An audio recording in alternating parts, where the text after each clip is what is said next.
24 दिसंबर 1971 की शाम थी। क्रिसमस से एक दिन पहले पीरो के दारुल हुकूमत लीमा में लोग अपने घरों को वापस जा रहे थे। इसी रोज लांसा फ्लाइट 508 नामी एक मुसाफिर तैयारा लीमा से पिकलपा जा रहा था। तैयारे में 92 अफराद सवार थे, जिनमें 17 साला जर्मन लड़की जूलियाने क्विपके भी शामिल थी। जूलियाने अपनी वालदा के साथ क्रिसमस मनाने अपने वालिद के पास जा रही थी। उसे अंदाजा नहीं था कि चंद घंटों बाद वो एक ऐसे हादसे का शिकार होने वाली है जो हुआबाजी की तारीख के अजीब तरीन वाकयात में शुमार होता है। इब्तिदा में परवाज बिल्कुल मामूल के मुताबिक थी। मुसाफिर आराम से बैठे हुए थे और कुछ ही देर में तैयारा अमेज़न के घने जंगलात के ऊपर पहुंच गया।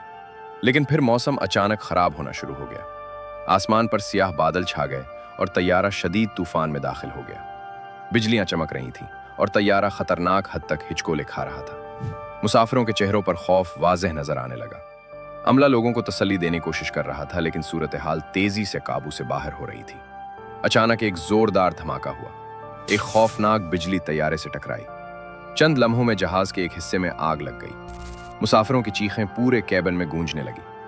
तैयारा हवा में टूटना शुरू हो गया। जूलियाने अपनी सीट पर बैठी हुई थी जब उसने देखा कि जहाज के पर अलग हो रहे हैं। चंद सेकंड बाद पूरा तैयारा हजारों फुट की बुलंदी पर टुकड़ों में बिखर चुका था। जूलियाने अभी भी अपनी सीट से बंधी हुई थी जब वो तकरीबन 10,000 फुट की बुलंदी से जमीन की तरफ गिरने लगी। इस लम्हे उसके इर्द गिर्द सिर्फ बादल थे और हवा की खौफनाक आवाज थी। आम हालात में इतनी बुलंदी से गिरने वाला कोई भी इंसान जिंदा नहीं बच सकता, लेकिन किस्मत ने उसके लिए कुछ और ही लिख रखा था। घने अमेज़न जंगलात के दरख्तों ने उसकी रफ्तार कम कर दी और वो दरख्तों की शाखों से टकराती हुई जंगल के फर्श पर जा गिरी। जब उसे होश आया तो हर तरफ खामोशी थी। उसे यकीन ही नहीं आ रहा था कि वो जिंदा है। उसकी गर्दन जख्मी थी, बाजू पर गहरा जख्म था और जिस्म पर जगह जगह चोटें थीं, लेकिन हैरानकुन तौर पर वो चल फिर सकती थी। उसने इर्द गिर्द देखा तो हर तरफ सिर्फ घना जंगल था। न कोई सड़क, न कोई गांव, न कोई इंसान। वो दुनिया के सबसे बड़े और खतरनाक जंगलात में अकेली रह गई थी। पहले दिन उसने अपनी वालदा को तलाश करने की कोशिश की। उसे उम्मीद थी कि शायद कुछ और लोग भी जिंदा बच गए हों, लेकिन जितना वो चलती गई उतना ही उसे तबाही के आसार नजर आते गए।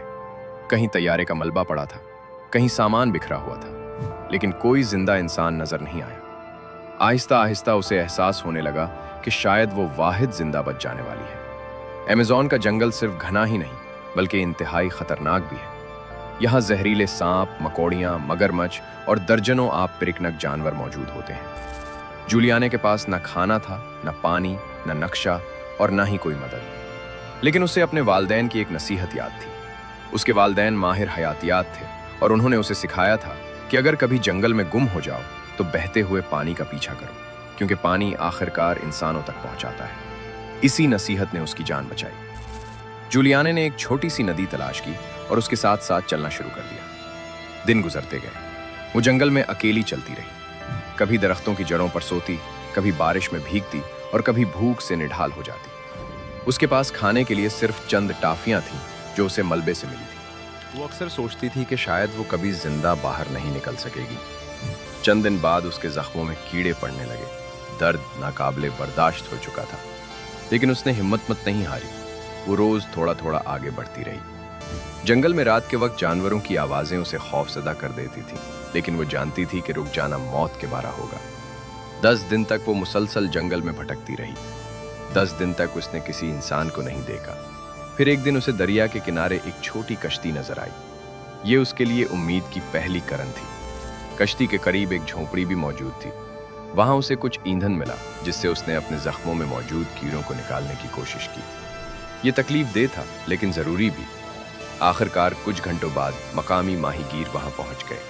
जब उन्होंने एक कमजोर, जख्मी और गंदी हालत में मौजूद लड़की को देखा तो वो हैरान रह गए। जूलियाने ने उन्हें अपनी कहानी सुनाई तो पहले तो उन्हें यकीन ही नहीं आया, लेकिन जल्द ही हुक्काम को इत्तला दी गई और उसे महफूज मकाम पर मुंतकिल कर दिया गया। बाद में होने वाली तहकीकात से मालूम हुआ कि लांसा फ्लाइट 508 में मौजूद 92 अफराद में से सिर्फ एक शख्स जिंदा बचा था और वो जूलियाने क्विपके थी। वो न सिर्फ तैयारे से गिरकर जिंदा बच गई थी, बल्कि अमेज़न के खतरनाक जंगल में 10 दिन अकेले गुजारने के बाद भी जिंदगी की जंग जीत गई थी। आज भी माहिरीन इस बात पर हैरान हैं कि कोई इंसान 10,000 फुट की बुलंदी से गिरकर कैसे जिंदा बच सकता है। लेकिन जूलियाने की कहानी साबित करती है कि बाज़ औक़ात हकीकत फिल्मों से भी ज्यादा हैरानकुन होती है। एक लम्हे में वो आसमान से गिर रही थी, और अगले लम्हे दुनिया की सबसे नाकाबिले यकीन बका की दास्तानों में अपना नाम लिखवा चुकी थी।